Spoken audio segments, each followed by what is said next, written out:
you. Go get him. Thank you.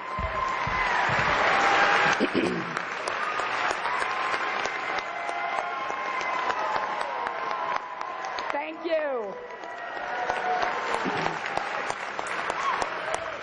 Your Eminence, Your Excellencies, members of the clergy, Alan Nance Smith, Donald and Melania, and all the distinguished guests. You know, earlier tonight, Al reminded me that when the first Al Smith ran for president, he chose as his running mate the progressive senator from Arkansas, Joseph T. Robinson, who was one of my husband's political heroes. This work that you do through the dinner, Al, you've done it now for 30 years, is such a labor of love. You've been a hero for both the children of the Archdiocese and for the city of New York. And I think we all owe Al Smith a great, great round of applause.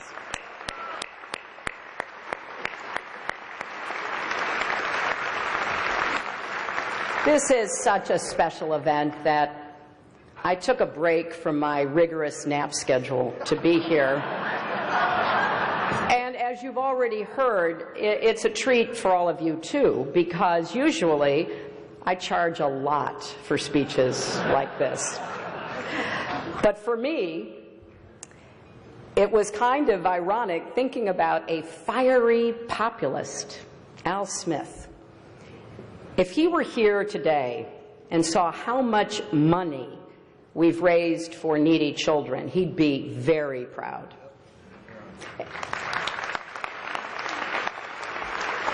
And if he saw this magnificent room full of plutocrats celebrating his legacy, he'd be very confused. It's a special honor to be here with Your Eminence. Now, I know, Your Eminence, you were criticized for inviting both Donald and me here tonight.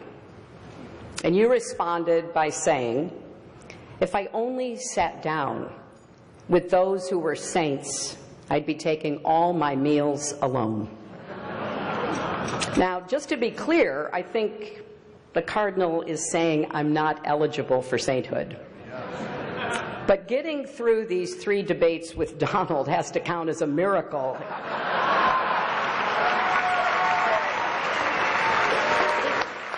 So I guess I'm up against the highest, hardest stained glass ceiling.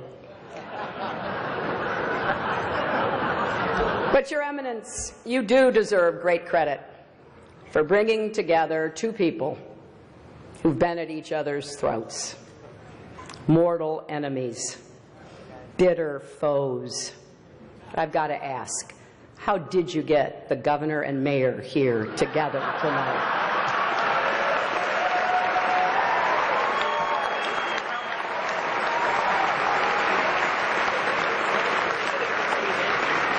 Now, I've got to say, there are a lot of friendly faces here in this room, people that I've been privileged to know and to work with. I just want to put you all in a basket of adorables. And you look so good in your tuxes, or as I refer to them, formal pantsuits. And, you know, because this is a friendly dinner for such a great cause, Donald, if at any time you don't like what I'm saying, feel free to stand up and shout wrong while I'm talking. You know, come to think of it, it's amazing I'm up here after Donald. I didn't think he'd be okay with a peaceful transition of power.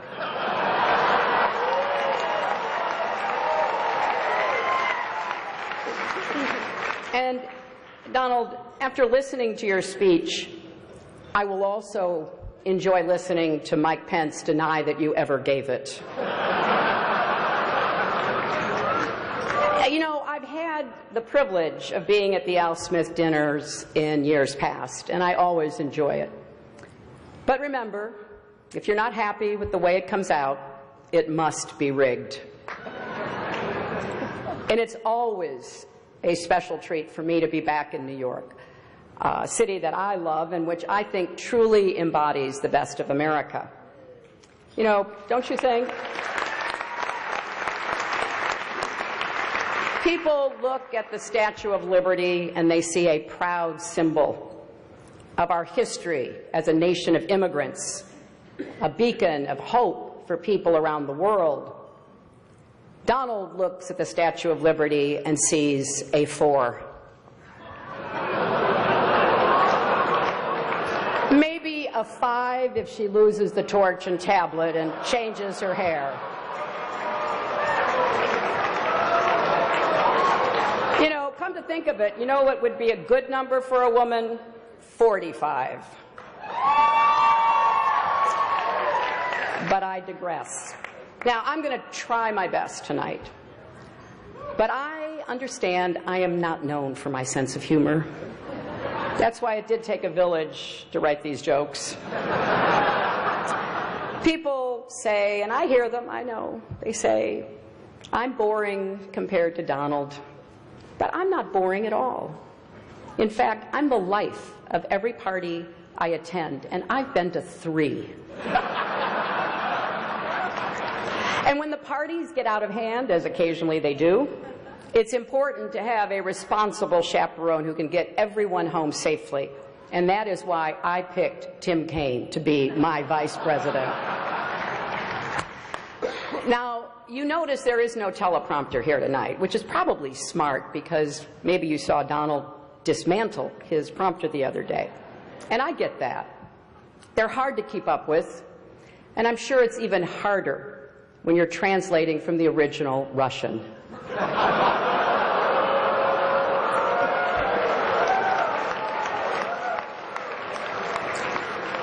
But every year, this dinner brings together a collection of sensible, committed, mainstream Republicans, or as we now like to call them, Hillary supporters. Now, some of my critics, and I hear that too, yeah, they think I only say what people want to hear.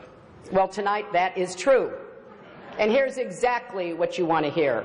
This election will be over very, very soon.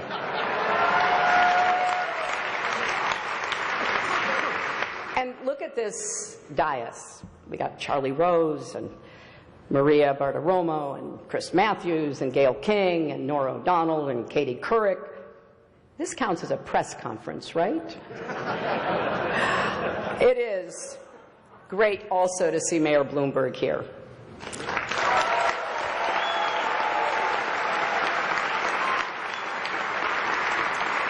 It's a shame he's not speaking tonight. I'm curious to hear what a billionaire has to say.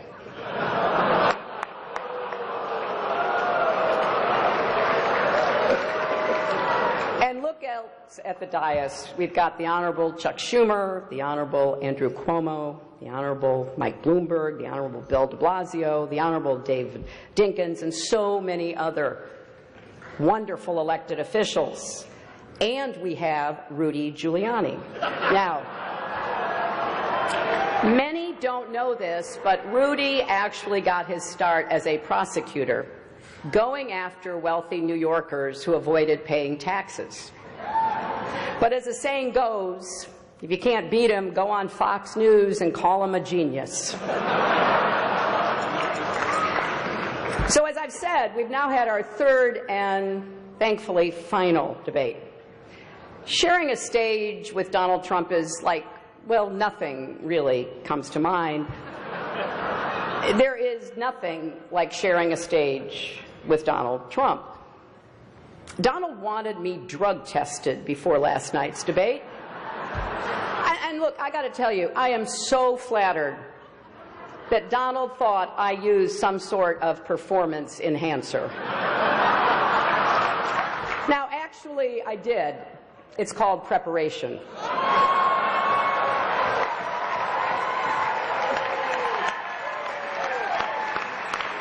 And looking back, I've had to listen to Donald for 3 full debates, and he says I don't have any stamina. That is 4.5 hours. I have now stood next to Donald Trump longer than any of his campaign managers. Now, look, I have deep respect for people like Kellyanne Conway. She's working day and night for Donald, and because she's a contractor, he's probably not even going to pay her. But I think the good news is that the debates finally allowed Republicans to unite around their candidate. The bad news is it's Mike Pence. And it's been a long, long campaign. That should be one of our highest priorities, shortening the campaigns. And whoever wins this election, the outcome will be historic. We'll either have the first female president or the first president who started a Twitter war with Cher. And if Donald does win, it'll be awkward at the annual President's Day photo when all the former presidents gather at the White House, and not just with Bill. How is Barack going to get past the Muslim ban? Now, Republicans in particular seem frustrated with their nominee. Paul Ryan told the Republican members of the House, you don't have to support the top of the ticket. Don't worry about anyone besides yourself. Just do what's in your own best interests. So I guess Donald really has unified his party around his core philosophy. And I don't understand their unhappiness. They say Donald doesn't have any policies. He has no policies. I keep hearing that. I'd actually like to defend him on this. Donald has issues. Serious issues. Really, really serious issues. And I worry about Donald's go-it-alone attitude. For example, at his convention when he said, "I alone can fix it." You know, in the 90s, I said the same thing about America's health care system, and it didn't work out so well for me either. But speaking of health, Donald has been very concerned about mine. Very concerned. He actually sent a car to bring me here tonight. Actually, it was a hearse.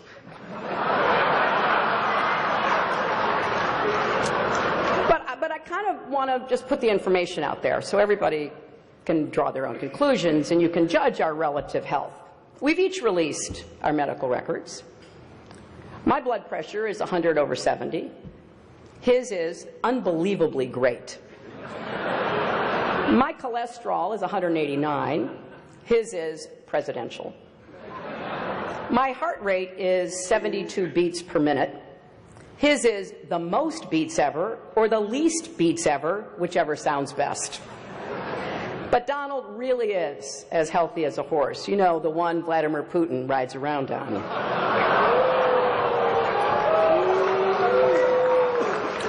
But I can say without fear of contradiction tonight that I will be the healthiest and youngest woman ever to serve as president.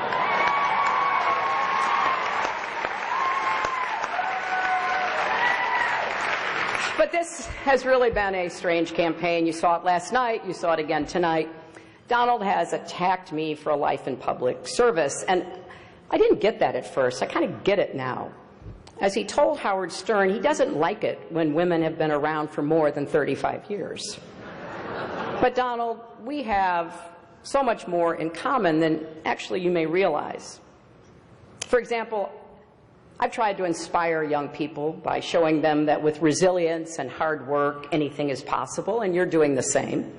A third-grade teacher told me that one of her students refused to turn in his homework because it was under audit. And here's another similarity. The Republican National Committee isn't spending a dime to help either one of us. So tonight, let's embrace the spirit of the evening. Let's come together, remember what unites us, and just rip on Ted Cruz.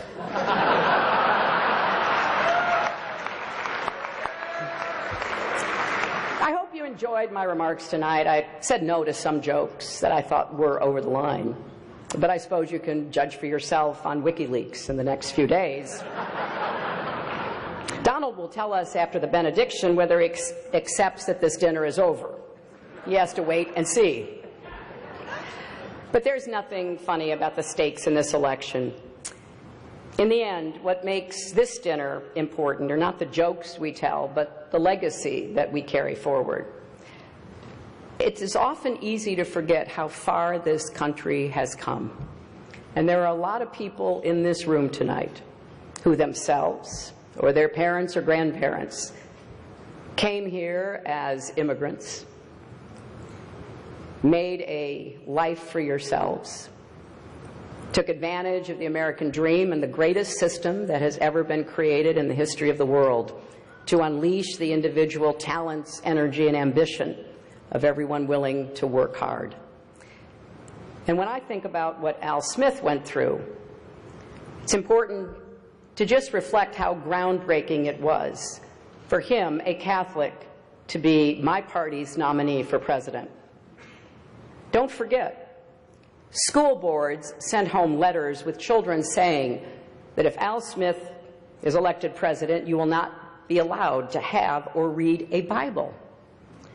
Voters were told that he would annul Protestant marriages. And I saw a story recently that said people even claimed the Holland Tunnel was a secret passageway to connect Rome and America to help the Pope rule our country. Those appeals to fear and division, can cause us to treat each other as the other.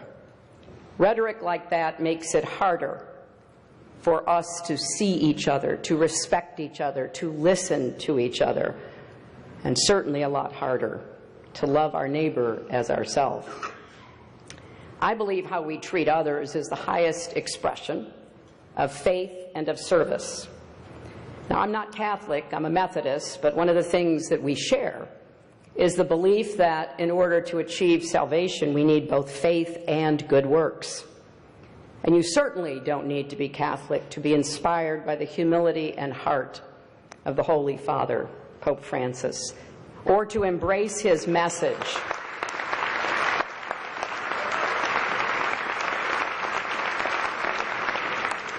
His message about rejecting a mindset of hostility, his calls to reduce inequality, his warnings about climate change, his appeal that we build bridges, not walls. Now, as you may know, my running mate, Tim, is Catholic and went to Jesuit schools, and one of the things he and I have talked about is this idea from the Jesuits of the Magus, the more, the better. Well, we need to get better at finding ways to disagree on matters of policy while agreeing on questions of decency and civility. How we talk to each other, treat each other, respect each other. So I've taken this concept of Magus to heart in this campaign as best as one can in the daily heat, the back and forth of a presidential campaign, to ask how we can do more for each other and better for each other. Because I believe that for each of us, our greatest monument on this earth won't be what we build, but the lives we touch. And that is ultimately what this dinner is all about. And it's why it's been such a great honor to join you all again. Thank you.